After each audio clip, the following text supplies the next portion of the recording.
안녕하세요. 차업주의 이프리입니다. 너무 더워서 저는 쿨토시를 착용하고 나왔네요. 열대야까지 이어지고 있는 요즘입니다. 하루하루 너무 덥고 더딘 것 같지만 여름도 생각보다 금방 지나가고 또 가을이 오기 시작할 겁니다. 여름이 지나기 전에 많은 기업들을 다뤄야 하므로 오늘도 기업 분석을 시작해 보겠습니다. 오늘 다룰 기업은 코스닥 상장사 세경하이테크입니다. 현재 시가총액은 2,748억 원이네요. 오늘도 따라따라따따다트로 가보겠습니다. 먼저 임직원들에게 스톡옵션을 부여한 공시가 보이네요. 이러한 가격에 행사하여 보통주를 가질 수 있는 매수 선택권을 30명의 임직원들에게 총 34만 4천 주를 부여했습니다. 따라서 이는 주총 안건으로 의결했겠죠. 주주총회 관련 공시를 봐보면 이렇게 스톡옵션을 부여하는 것에 대한 안건이 있습니다. 그리고 여기에 정관 변경건도 눈에 띄는데요. 세경하이테크가 사업 다각화를 위해 사업 목적을 추가하는 정관 변경을 했군요. 그리고 최대 주주 및 특수관계인의 주식 수변동 공시들도 보이네요. 이들이 장내매도 매수하거나 스톡옵션을 행사함으로써 최대 주주 및 특수관계인들의 주식 수변동이 있었음을 알 수 있습니다. 배당 공시도 보이는데 보통주 1주당 100원의 배당 지급을 결정했었네요. 과거 내역을 보면 세경은 작년부터 배당을 지급했었고 주당 순이익에 따라 지급하는 것도 알 수 있네요. 그리고 매출 손익 30% 변동 공시도 보이는데 세경하이테크가 전년 대비 매출이 꽤 감소했고 특히 이익은 상당히 크게 감소했군요. 그래도 영업상의 이익은 낮지만 영업의 손실이 더해져서 순손실로 돌아섰네요. 회사는 이러한 저조한 실적의 이유로 코로나로 인한 부진과 환율 하락에 따른 영업 외손실이라 들었네요. 이 부분 이따가 보고서에서 살펴봐야겠죠. 그러나 세경하이테크도 거래소 퇴출과 관련되어 재무적인 문제가 없습니다. 주요 4가지 항목에 해당되지 않죠. 그렇지만 감사보고서를 잠시 봐볼 건데요. 그 이유는 하이로코리아처럼 세경하이테크도 종속회사의 변화가 있었기 때문입니다. 주요 종속회사의 수가 증가했음이 보이므로 자산총계 규모가 제법 있는 종속회사가 신규로 편입되었음을 알 수 있죠. 그래서 사업 목적을 추가하며 정관을 변경했을까요? 계속해서 보겠습니다. 다음 페이지로 가볼까요? 전 페이지에 이어 임직원의 주식수 변동도 있고 인사 변경도 있었네요. 또한 19년도 사업으로 인한 정기심사유건에 해당되어 우량기업으로의 수직 이동을 했음도 알 수 있습니다. 그리고 시설투자 공시가 눈에 띕니다. 정정공시네요. 투자기간 종료일이 2번에 걸쳐 정정되어 이번 8월 말에 종료되는 것으로 바뀌었습니다. 세경하이테크가 본사와 베트남 이 공장에 이러한 투자를 하고 있군요. 폴더블용과 글라스틱용 필름 생산을 위한 장비 투자입니다. 참고로 글라스틱은 이런 것들이죠. 글래스의 장점인 내스크래치성을 살린 강화 플라스틱입니다. 그리고 보시면 이러한 시설 투자 규모는 200억이고 이는 전환사채 투자금 전액으로 한다는 것이 있네요. 이러한 시설 투자를 위해 전환사채를 발행했었나 보죠. 먼저 신주인수권부 사채와 전환사채의 가격 조정 공시부터 봐볼까요? 주가 하락으로 인해 BW의 행사가액이 75%가량 하향 조정되어 행사가능 주식수가 증가했고 12의 행사가액도 동일하게 하향 조정되었네요. 12와 BW가 같은 시기에 발행되었나 보군요. 다음 페이지로 넘어가 보면 12와 BW 발행 공시들을 볼 수 있는데 12는 2회 차이고 BW는 3회 차인 것이 보이네요. 12부터 봐보면 이자율이 없는 빵빵 채권으로 200억을 조달했네요. 이 자금이 모두 시설 투자에 쓰였다는 것이죠. 이러한 12의 콜옵션은 30%이고 최저 조정가액은 75%이니 앞서 본 전환가액 조정 공시는 이 전환사채의 발행가액이 최저가까지 조정되었다는 것을 알 수 있습니다. 이렇게 200억을 다양한 곳에서 투자했음도 볼 수 있죠. BW도 봐보면 신주인수권부 사채도 이자율이 없는 빵빵 채권으로 100억의 자금을 조달했네요. 혹시 12와 BW의 차이점 기억하실까요? 채널 내 재무 영상에 12BW EB에 대한 영상이 있으니 참고하시기 바라며 설명은 생략하겠습니다. BW 역시 콜옵션은 30%이고 최저 조정가액은 75%로 12와 조건이 같으니 이 역시 행사가액이 최저가액까지 조정되었군요. BW로 100억을 투자한 곳은 이렇게 나와 있고 이 자금은 자재구매 대금을 위해 조달했네요. 따라서 12자금은 공장과 장비 투자에 사용되고 BW 자금은 자재 구입에 사용된다고 보면 되겠군요. 자, 그러면 이제 1분기 보고서를 봐볼까요? 클릭. 세경하이테크는 2006년에 설립되었습니다. 본사는 수원에 위치하고 있네요. 코스닥으로의 상장은 2019년 7월 30일에 했으니 올해가 2주년이 되겠군요. 종속회사를 보면 총 4곳이 있습니다. 필름 제품 설계 테두리를 목적으로 한 국내 외법인들이 있는데 각각의 이러한 지분을 가지고 있고 모두 주요 종속회사에 해당됨을 알 수 있네요. 그리고 그 외에도 출자한 법인이 한 곳 있습니다. 총 주식수를 봐보면 보통주로만 1174만 4천주가 있네요. 우선주와 자기 주식은 없습니다. 이러한 주식의 지분율을 봐보면 최대 주주인 이영민 대표님께서 이러한 주식을 보유하고 있고 따라서 최대 주주 및 특수관계인은 이렇습니다. 어느 정도 안정적인 수준을 가지고 있다고 생각되네요. 또한 5% 이상의 지분을 가진 투자자는 없고 5% 미만 투자자들은 따로 내역을 기재하지 않았군요. 이제 자본금 변동 사항을 봐보면 이러한 자본금의 변동이 있어 왔음을 볼 수 있네요. 그리고 현재 잔여 미상환 매자니는 앞서 봤던 2회차 12와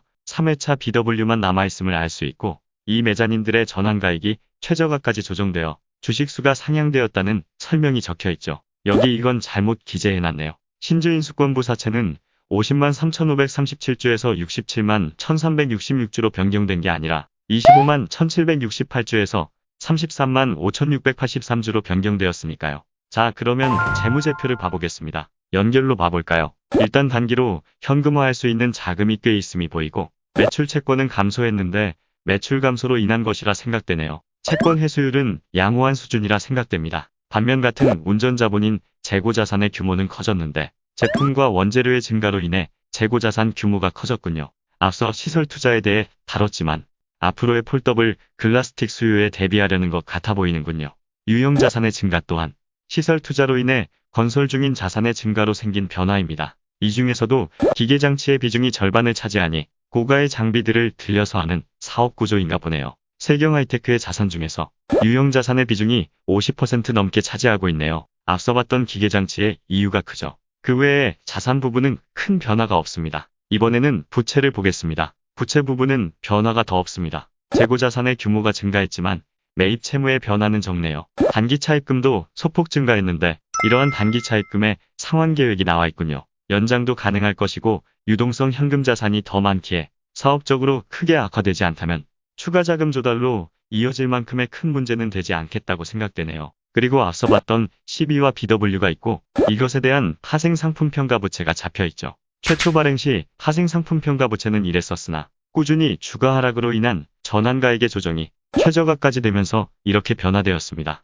이러한 평가이익은 영업이익에서 금융이익으로 처리되었었죠. 또한 이러한 기타 유동부채의 증가는 3월 말 작성 시점에서 미지급된 배당금 때문입니다. 자본 부분을 보면 일단 자본금이 소폭 증가했는데 지난해에 매자닌으로 300억을 조달했지만 채권 즉 부채로 잡혀있기에 자본금으로 이어지지 않았고 자본금이 소폭 증가한 것은 스톡옵션 행사 때문입니다. 자본잉여금의 증가 역시 이러한 스톡옵션 행사 때문이죠. 기타 자본 항목의 감소도 스톡옵션 중 일부가 보통주로 전환 행사되어 수량이 줄었기 때문입니다. 전체적으로 세경하이테크도 자본금 대비 자기 자본의 비율이 안정적인 기업이라 생각되네요. 그러면 연결 손익계산서를 봐보겠습니다. 매출이 지난 동분기 대비 20%가량 감소했네요. 따라서 영업적자로 돌아섰습니다. 앞서 30% 변동 공시에서 지난해 부진했던 사업을 보았는데 1분기에도 부진은 개선되지 않은 모습입니다. 그러나 기타 영업이익의 역할 덕분에 순이익은 흑자를 유지해줬네요.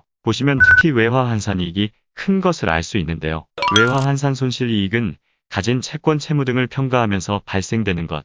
외환차익 차손은 채권 채무 등을 처분하면서 발생되는 것이니 차이를 알아두면 좋겠죠. 세경이 보유한 화폐성 외화 자산 부채가 이러한데 이 중 미국 달러의 비중이 크고 원달러 환율의 변동 시 이렇게 손익에 영향을 주니 이러한 외화 관련 손익이 발생된 것이겠습니다. 따라서 지난해에 이어서 올해 1분기에도 매출 감소로 영업적자지만 영업외 수익 즉 외화 환산 이익 덕분에 순이익은 흑자를 유지한 것입니다. 세경은 4개의 종속회사가 모두 주요 종속회사로 규모가 제법 있었던 것을 봤었습니다. 따라서 이들이 이연결 실적에 영향을 주는 비중이 적지 않을 것이니 잠시 종속회사의 변화를 살펴보면 먼저 이번 분기와 전년한해 실적의 비교라서 단순 비교는 어렵지만 종속회사의 실적도 역시 부진한 것이 보입니다. 그러나 특히 GDS의 실적 개선은 눈에 띄는 부분입니다. 또한 재무적으로 완전 자본 잠식인 기업은 없네요. 그러면 별도 손익계산서도 봐보겠습니다. 일단 세경의 별도 실적 규모는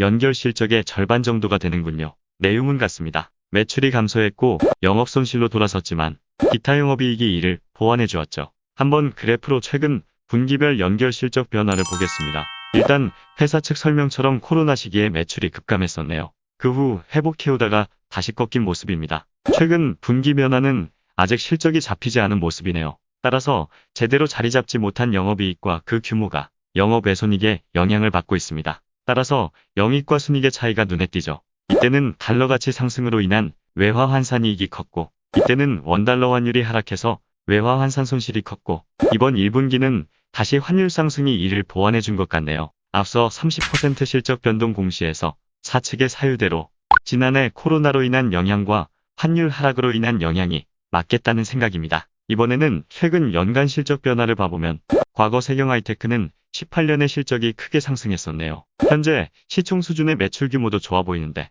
이러한 때의 영업이익률은 8에서 15% 정도 나왔었네요. 그리고 작년에 부진한 것입니다. 실적 규모가 증가 시 괜찮은 마진 구조를 가진 것 같은데요. 그러면 사업을 한번 살펴보겠습니다. 세경하이테크의 사업은 크게 세 가지 제품군으로 나뉩니다. 보호 사출 필름과 광학 필름의 비중이 가장 크고, 그 다음은 데코 필름의 비중 순이네요. 근데 데코 필름의 비중은 20년에 급감했군요. 감소한 수준이 매출 변화 폭보다 훨씬 크므로 부진보다는 사업적인 변화로 생각되네요. 일단 보호 사출 필름은 스마트폰에 탑재되는 각종 기능성 필름으로서 터치 패널 스크린 및 부품들의 고정 및 완충을 위해, 방수 방열을 위해, 스크래치 및 이물질 유입 방지를 위해 스마트폰에 다양하게 적용되는 필름입니다. 이러한 세경하이테크의 보호 사출 필름의 고객사는 이렇습니다. 두 번째로 광학 필름은 투명한 점착이 요구되는 디스플레이 패널에서 OLED 패널, 센서, 데코 필름 사이에 적용되어 광손실을 최소화하면서 접착 및 고정을 돕는 접착 필름입니다.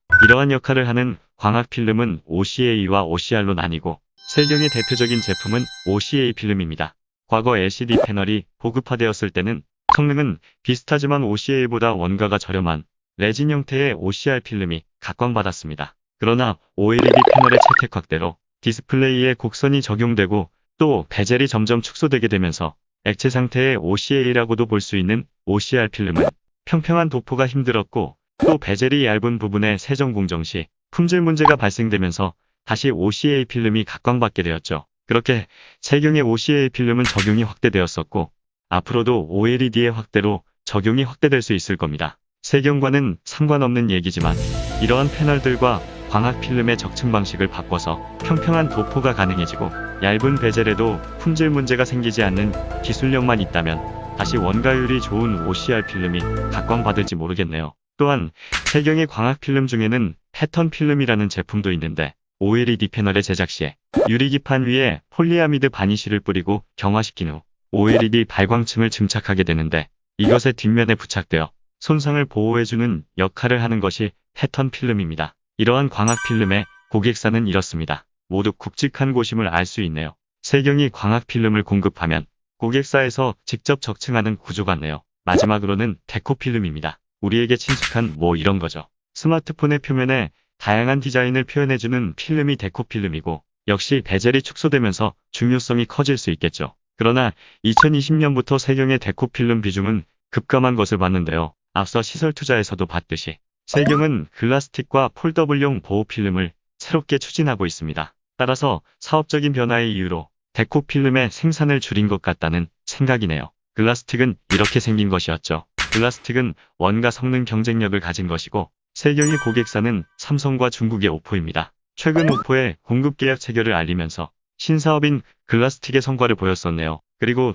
또 다른 신사업인 폴더블 보호 필름을 보면 과거 삼성전자의 폴더블 최초 모델은 커버글라스 용도로 CPI라는 투명 폴리아미드가 쓰였습니다. 이때도 이 CPI를 보호하는 필름은 세경이 독점 공급했고, 이후 삼성전자의 폴더블4는 UTG라는 초박막 유리를 커버글라스로 사용하여 폴더블4의 성능을 개선해왔습니다. 세경은 이러한 UTG의 보호 필름도 독점 공급합니다. 앞서 시설 투자에서 세경이 폴더블용 장비로 라미네이션 장비를 구입할 것이라는 것을 봤으니, 세경이 도우인시스 같은 업체에게 UTG를 받아서 직접 UTG 라미네이션 장비로 UTG와 UTG 보호 필름을 합착하여 공급하는 구조 같군요. 최근 삼성전자가 폴더블4의 선점을 위해 대중화를 추진하며 생산량을 확대하고 있으니, 세경하이테크가 폴더블폰 커버글라스인 UTG 보호 필름 캐파를 증설하기 위해 시설 투자를 하고 있는 것 같네요. 앞으로 폴더블폰의 확대가 시작될 테니 이것은 세경의 실적에 크게 기여할 수 있겠습니다. 이쯤 하면 될 것 같네요. 이프리의 요약 시간입니다.